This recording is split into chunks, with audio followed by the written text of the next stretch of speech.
It's 10:15 a.m. on a Sunday. You were sitting at a live edge walnut table in the corner of a coffee shop in the West Loop. The kind of place with exposed brick, Edison bulbs, and a line that currently stretches past the pastry case and out the heavy glass door. You are with three guys you've known since college. To your left is Greg. Greg is a VP of something vague at a mid-sized tech firm. He drove here in a leased 2024 Audi e-tron that costs him $1,250 a month. He is currently talking about his cryptocurrency portfolio, specifically a coin you've never heard of, which he assures everyone is about to do something called a parabolic breakout.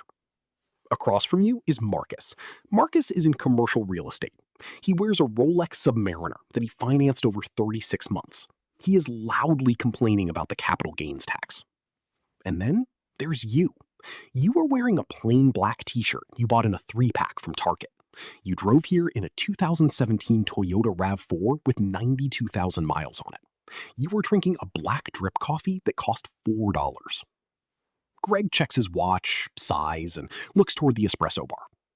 Man, the service here has gotten so slow lately, he says, loud enough for the couple at the next table to glance over. I swear, whoever owns this place is leaving so much money on the table. If I ran this shop, I'd have turned over half the staff by now. Marcus laughs. The owner's probably some hipster who doesn't know what a P&L statement is. You don't say anything. You just nod, take a sip of your coffee, and pull your phone out of your pocket. You place it flat on the table, screen facing up. You aren't checking Instagram. You aren't checking crypto prices. You are looking at an email that arrived at exactly 10:02 a.m. from a man named David. The subject line says, Weekly Ops Report, all locations. You open the PDF attachment. You scroll past the labor metrics. You scroll past the inventory waste percentage. You stop at the bottom line for this specific location over the trailing 7 days. Gross revenue, $42,450. Net margin, 24.8%. You lock your phone screen. You take another sip of your coffee. Here is the thing Greg and Marcus don't know. They don't know that David is the director of operations. They don't know that David reports directly to you. They don't know that you own this coffee shop. You don't just own this coffee shop. You own the building it sits in, you own the roasting facility in the industrial district across town, and you own the 2 other locations in the suburbs. They don't know because nobody knows, and that is exactly how you designed it. It started 11 months ago. You used to come in here on Tuesday afternoons to do deep work. The place was an institution. It had the best aesthetic in the neighborhood, the best location, and a fiercely loyal customer base. But if you paid attention, and you always pay attention, you could see the cracks in the foundation. You noticed the espresso machine. It was a custom 3-Groot La Marzocco.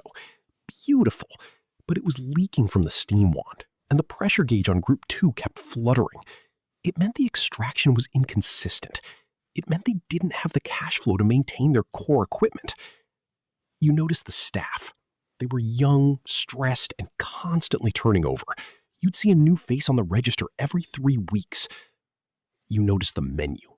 It was bloated. 14 different syrup options. Pour-overs that took 6 minutes to brew, bottlenecking the entire line during the morning rush, while 50 people stood around getting agitated. The place was busy, but it was suffocating. It was generating revenue, but it wasn't generating profit. The owner was a guy named Elias. Elias was 36, but looked 48. He had started the shop 6 years ago with a passion for single-origin beans and community space. He was an artist, not an operator. And being an artist in a low-margin, high-volume retail business will eventually grind your bones to dust. You did your research. You pulled public records.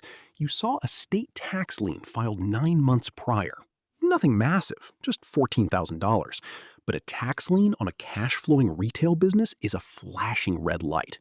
It means the ship is taking on water. You didn't approach him in the shop. You found his email. You sent a 2-line message. Elias, I'm a local investor. I love what you've built, but it looks heavy. If you ever want to discuss an exit, let's get a beer. He called you less than 4 hours later. You met at a dive bar 3 blocks away. He sat down, ordered a shot of Jameson, and exhaled like a man who hadn't taken a full breath since 2019. He was exhausted. He told you his marriage was strained. He told you he hadn't taken a paycheck in 4 months just to make payroll for his staff. He wanted $1.2 million for the business. You didn't laugh. You didn't insult him. You just listened. Then, 3 days later, you brought him a spreadsheet. You showed him what his business was actually worth based on EBITDA, not revenue, not brand vibes, actual cash flow. You showed him the $185,000 in short-term high-interest debt he was carrying just to keep the lights on. You made an offer. $480,000 total enterprise value. You would assume the $185,000 in debt, you would pay him $150,000 in cash at closing. The remaining $145,000 would be an earnout structured over 2 years, paid out of the shop's future profits. It wasn't the $1 million he dreamed of, but it was freedom. It was a clean slate. It was a way out of the quicksand. He stared at the number for a long time. Then he nodded. You didn't have $150,000 lying around in cash. Most people would stop there.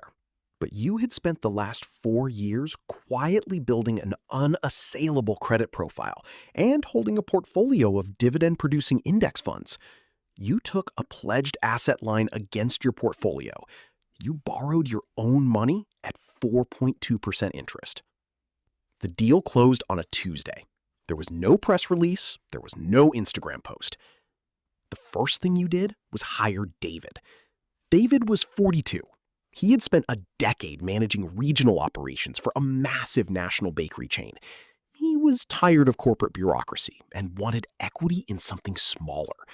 You gave him a competitive salary and 10% profit share in exchange for total operational anonymity for yourself. You became a ghost. You and David spent the first 30 days doing the unglamorous, brutal math of a retail turnaround. First, the equipment. You spent $22,000 buying a brand new La Marzocco KB90 with straight-in portafilters. It sped up drink times by 18 seconds per order. 18 seconds doesn't sound like much until you multiply it by 600 drinks a day. That is 3 hours of labor saved. That is the line moving out the door. Second, the menu. You killed the 6-minute pour-overs. You cut the syrups down to 4 core flavors. You standardized the cup sizes. Greg and Marcus would call this selling out. You call it standardizing unit economics.